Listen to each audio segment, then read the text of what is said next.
difficult to make a new game and make it look all new, avoiding the feeling of repetition of the same places and characters? Well, I think that the concept of all of these locations and characters is one of the beauties and one of the strengths of the IP. It's one of the things that makes working with it so much fun.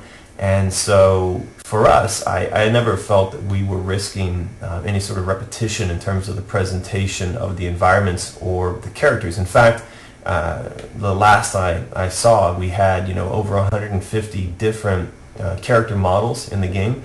And of course, hour to hour as you move through the game, you're going to see whole new landscapes and presentations of art themes. So I think if there's one thing that we probably did pretty well this time around, it was making sure to present a pretty solid variety of characters and locations as you move through the game. And again, a lot of that variety coming directly out of the books. Let's see. What was your favorite part of the development? Asks Jesus or Jesus. I think really this time around, it's been about this team, and it's been about being here in Shanghai. This is a project that I think when we started it, many people felt was going to be next to impossible for a team like this to complete. We really were only about a year and a half old in terms of the company, and at that time we only had about 35 people working inside of the studio. And so over the course of development, we had to more than double in size. We had to move to a new and larger location, and we also had to hire a lot of new people who, many of them had never worked on a game before. And so it was really the experience of putting that team together, of bringing those new people into the company, of bringing some people into the industry for the first time, and watching how everybody worked together and communicated, and then the kind of bridging of all the different cultures, all the different languages. We probably have 8 or more different languages being spoken in the studio. So that aspect of it, the people aspect of it, the studio building aspect of it, was certainly one of my favorite things about it. When it came to the game creation, the development itself, I noticed very early on that it had already taken on a life and a personality of its own. And this was something that I also felt when we were working on the first game, that in some way Alice herself is present in the design and development process. And so in that sense, it feels like a project that in a lot of ways takes care of itself, that guides itself and makes it very easy for the team. So it was a really nice experience. Mark says the Vorpal Blade seems to stand out a lot more compared to the other weapons, such as the teapot cannon, the hobby horse, and so what was the inspiration behind the Vorpal Blade? Well, the Vorpal Blade originally comes from the first book, I believe it was in the first book, and the poem regarding the Jabberwock, and so it's mentioned there. And of course, we presented it in the first game, and it became the signature weapon for Alice, because in the first pressings of the original Alice, this was the weapon that you saw her holding on the box. And so I think over time this has really become sort of like a piece of her. It's an extension of her, and something that people expect to see whenever they're going to see a game in this franchise. And I think that for the other weapons, though, we want them to be interesting. We want them to be fun to use. When we come back to it, I mean, it's really always about Alice and her blade. And so I think that may be one of the reasons why you get the sense that this is the main weapon, because for us and for her, I think it really is. So now we have a question from Elisar, and asking, or saying, in one of the press previews of Alice, they show the Hatter seeming to be a victim. Does this mean that most of who we saw as antagonists in American McGee's Alice will now show themselves or be victims themselves? Yeah, that's a great question. Actually, this goes to how we were trying to present the history of Wonderland since Alice last visited, because for Alice and for Wonderland, this is really a continuous timeline. She had the events and the experiences of the first game. She then popped back out into London, into the real world, and when she comes back, the idea was that we would be presenting the time since and the time in between. And so, like you said, for the Hatter, the time since Alice left has not been kind to him. It has been a difficult period. His domain, as you'll see, has undergone a lot of changes, and his level of influence, his power, has shifted radically. And this is something that you'll see with some of the other characters that you re-encounter, such as the Caterpillar, the Queen of Hearts. Their positions in Wonderland have all shifted quite a lot, and their relationship to Alice has also changed. Again, this is a function of the type of story we're telling this time around, where last time Alice's mind was really set against her, and these characters like the Mad Hatter and the Queen of Hearts represented these issues that she had not yet dealt with, the emotions that she'd not yet overcome. This time around, Wonderland is being threatened with destruction, and these characters, these facets of Alice's mind and her personality, are in some cases just as worried and just as much under threat as Alice is. And so this time around you'll see that the allegiances and the power structure within her mind has changed and shifted quite a lot.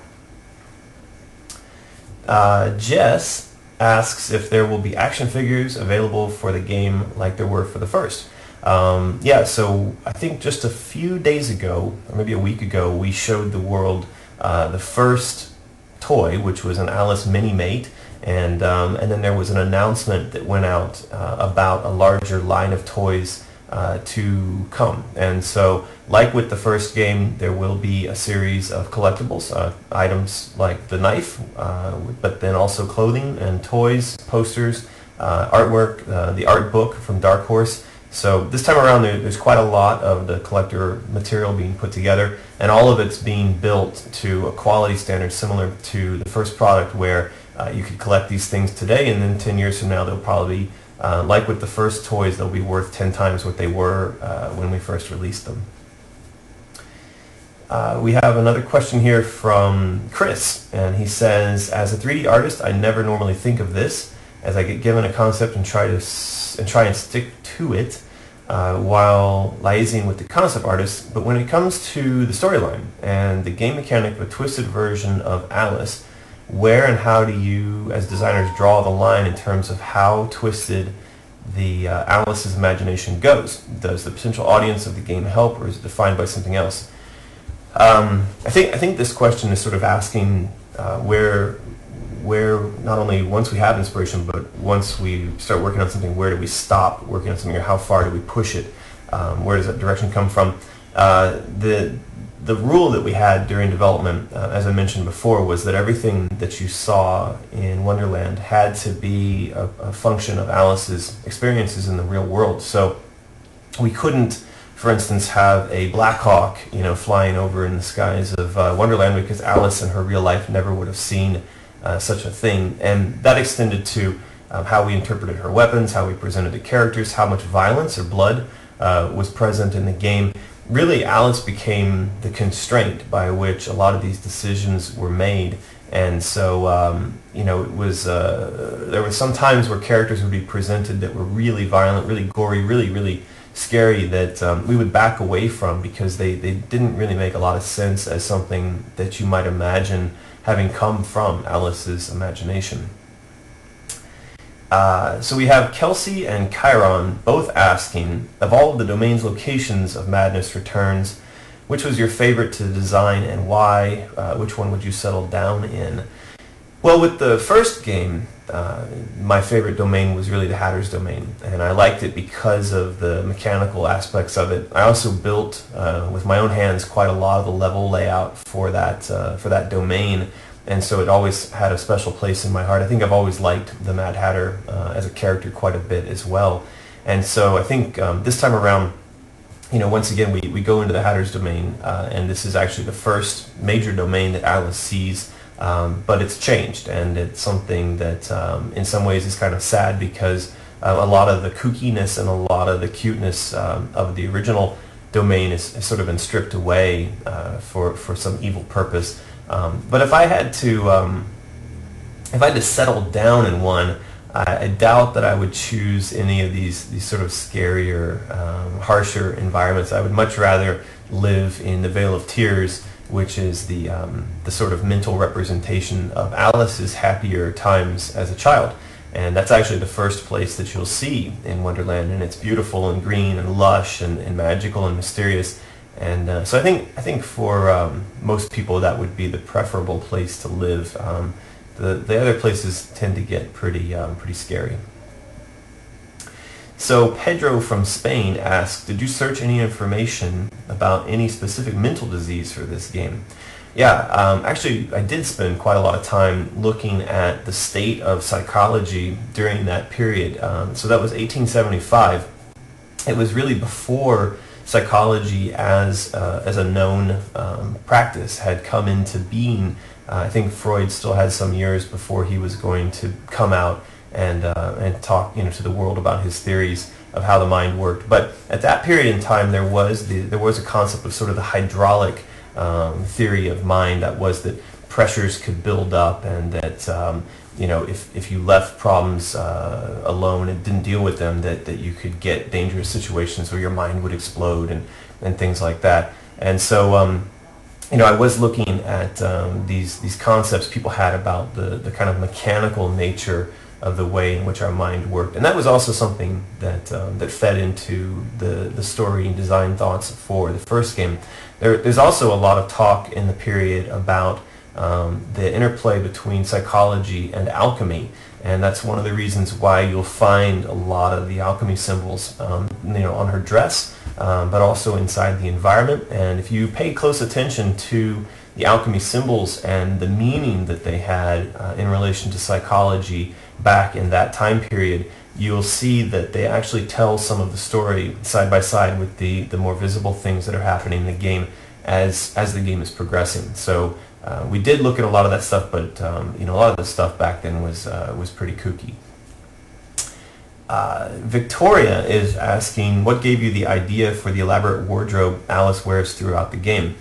Well, the first game, obviously, she only had one dress, and that dress has become very iconic for her as a character. But this time around, we thought that, if this is Alice's mental landscape, and she is the one who is creating this space and the characters that we see around her, then why not also see her changing as she moves through the environment, changing her clothes and changing herself.